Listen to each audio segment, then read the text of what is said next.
नमस्कार।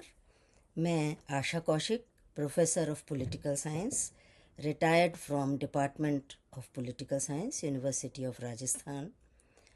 1973 से लेकर अगले 4 दशकों में मैंने विश्वविद्यालय में अध्ययन और अध्यापन किया और इस दौरान अनेक प्रशासनिक पदों का दायित्व वहन भी किया। अध्यक्ष राजनीति विज्ञान विभाग, dean faculty of social sciences, director centre for women's studies, director PG school of social sciences, director social sciences research centre, founder director centre for the study of social exclusion and inclusive policy. इन सभी दायित्व वहन में रुवा और महिला अध्ययन केंद्र की भी एक महत्वपूर्ण भूमिका रही। यद्यपि रुवा से औपचारिक जुड़ाव मेरा 1980 के दशक में हुआ, लेकिन महिला मुद्दों से जुड़ाव 1975 में ही शुरू हो गया था, जब यूएनओ ने 1975 में अंतर्राष्ट्रीय महिला वर्ष और उससे पहले अंतर्राष्ट्रीय महिला दिवस की घोषणा की। उस समय मुझे अंतर्राष्ट्रीय महिला वर्ष पर एक लेख लिखने का आग्रह किया गया और ये लेख अंतर्राष्ट्रीय महिला वर्ष विषय पर भागीरथी, महारानी कॉलेज की मैगज़ीन भागीरथी के जुलाई 1975 के अंक में प्रकाशित हुआ। तब से ये सिलसिला जारी रहा। इसके बाद दूसरा बड़ा पड़ाव महिला अध्ययन केंद्र की स्थापना, पुनर्स्थापना, और उसमें मुझे डायरेक्टर के पद पर नियुक्त किया जाना था। 1997 में महिला अध्ययन केंद्र को यूजीसी द्वारा बंद कर दिया गया था। फिर प्रोफेसर कांता आहूजा प्रथम महिला वाइस चांसलर के रूप में विश्वविद्यालय में आईं और रुवा की वरिष्ठ साथियों ने और विश्वविद्यालय की वरिष्ठ शिक्षिकाओं ने उनसे महिला अध्ययन केंद्र को पुनः शुरू करने का आग्रह किया। उन्होंने 1999 में इसे पुनः शुरू किया और मुझे डायरेक्टर के पद पर नियुक्त किया। 1999 से लेकर लगातार मेरे 2 टेन्योर्स में रुवा और महिला अध्ययन केंद्र के बीच सक्रिय सहभागिता बनी रही। उसमें बहुत काम किए गए, लीगल लिटरेसी कार्यक्रम किए गए, अवेयरनेस प्रोग्राम्स किए गए। सबसे पहला और बड़ा काम हमने किया था यूनिवर्सिटी के लिए सुप्रीम कोर्ट द्वारा जारी की गई विशाखा गाइडलाइंस के अनुपालना में नोटिफिकेशन तैयार करना और उसके अंतर्गत कार्यस्थल पर महिलाओं के यौन उत्पीड़न से बचाव के लिए, उसकी रोकथाम के लिए शिकायत समिति का गठन करना, शिकायत प्रक्रिया की पूरी जानकारी देना, और महिला अध्ययन केंद्र को इसका हमने हेडक्वार्टर बनाया। रुवा और महिला अध्ययन केंद्र के साझा प्रयासों से इस समिति ने महिलाओं को, लड़कियों को, शिक्षिकाओं को, कर्मचारियों को एक सुरक्षा का माहौल मुहैया कराया। यद्यपि रुवा में मेरा अध्यक्षीय काल 2016 से नवंबर 2016 से मई 2019 तक था, लेकिन इससे पहले मैंने कई ऑर्गेनाइजेशनल रोल्स का वहन किया, जैसे convener college and university affair cell, convener academic cell, program coordinator और रुवा के वाइस प्रेसिडेंट का पद। इन सभी पदों के दायित्व निर्वहन में रुवा और महिला अध्ययन केंद्र की आपस की अंतर्क्रिया की एक भूमिका रही, जिसके माध्यम से मुझे लगा कि हम कुछ सार्थक प्रयास कर सके। महिला अध्ययन केंद्र के दौरान 2004 में एक पुस्तक मैंने प्रकाशित की, संपादित की, नारी सशक्तिकरण, विमर्श एवं यथार्थ, और ये पुस्तक मैंने रुवा को समर्पित की। ये शायद पहली पुस्तक थी जो रुवा को समर्पित की गई थी, और इसमें रुवा के साथियों के लेख हैं, महिला आंदोलन के साथियों के भी लेख हैं। इसके बाद 2010 में एक बड़ा पड़ाव आया यूनाइटेड नेशंस की commission on status of women के 54वें अधिवेशन में मुझे सहभागिता करने का मौका मिला। रुआ के संदर्भ में ये जानकारी इसलिए आवश्यक है कि यहाँ एक आयोजन किया गया था American union of civil rights के द्वारा, जिसमें विश्व भर में सीडा को कैसे लागू किया जा रहा है, उसके स्थानीय स्तर पर क्या प्रयोग किए जा रहे हैं, इन पर एक संगोष्ठी रखी गई थी।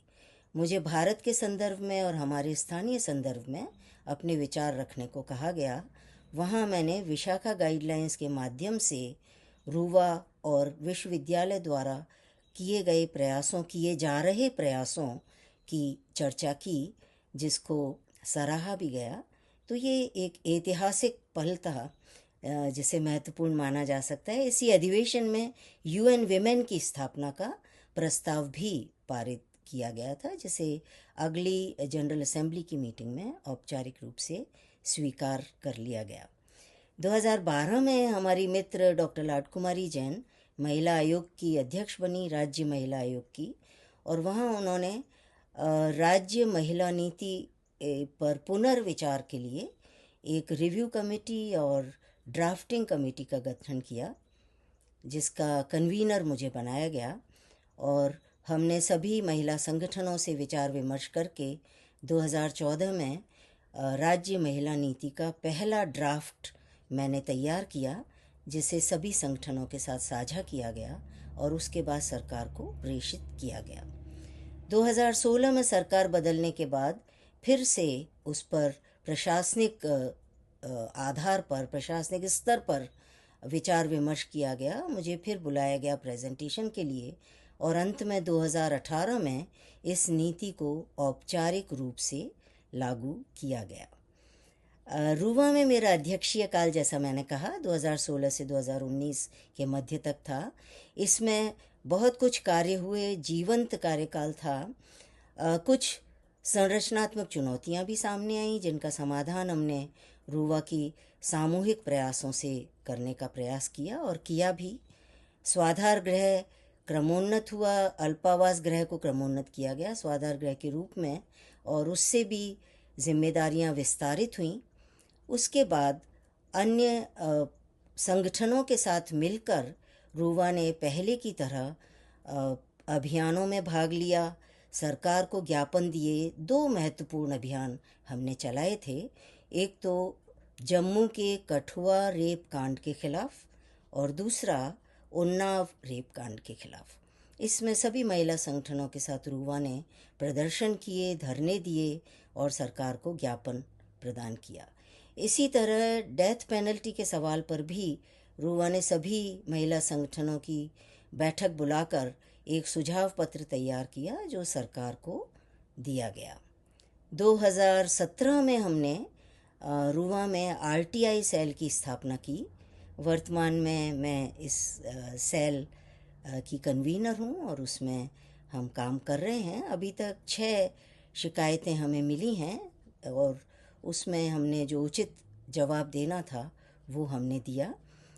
रुवा ने ये एक शर्त ज़रूर रखी है, पूर्व शर्त के रूप में आरटीआई सेल की क्रिया प्रणाली को गाइड करने के लिए, कि निजता के सवालों पर, जो निजी जीवन से संबंधित प्रश्न हैं, उन पर महिलाओं से संबंधित जवाब रुवा द्वारा नहीं दिया जाएगा।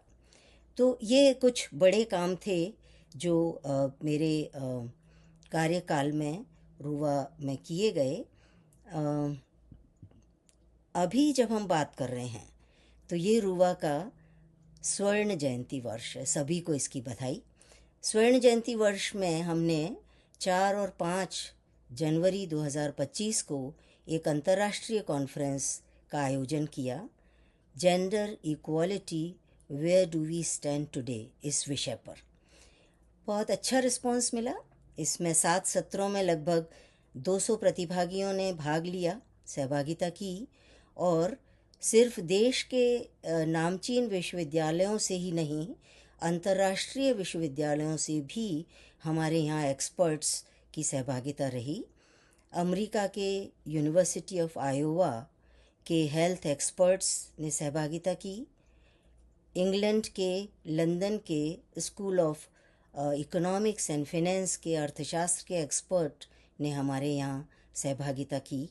विद्यार्थियों की भी सहभागिता रही और इतनी अधिक मात्रा में 2 दिन तक लगातार सहभागिता से इस भरोसे को ज़रूर हमें बल मिला है। मजबूत ये दृढ़ संकल्प के रूप में हम फिर से अपने लिए ये सामने रख रहे हैं कि रूवा का जो विज़न है महिला समता का, वो सार्थक है और हमारा संघर्ष समीचीन है। मुझे पूरी उम्मीद है कि रूवा की स्वर्ण जयंती की स्वर्णिम आभा आगे भी बनी रहेगी, बशर्ते हम इसके लोकतांत्रिक स्वरूप को और सामूहिकता की कार्यशैली को हमेशा बनाए रखें। मुझे उम्मीद है हम बनाए रखेंगे। धन्यवाद।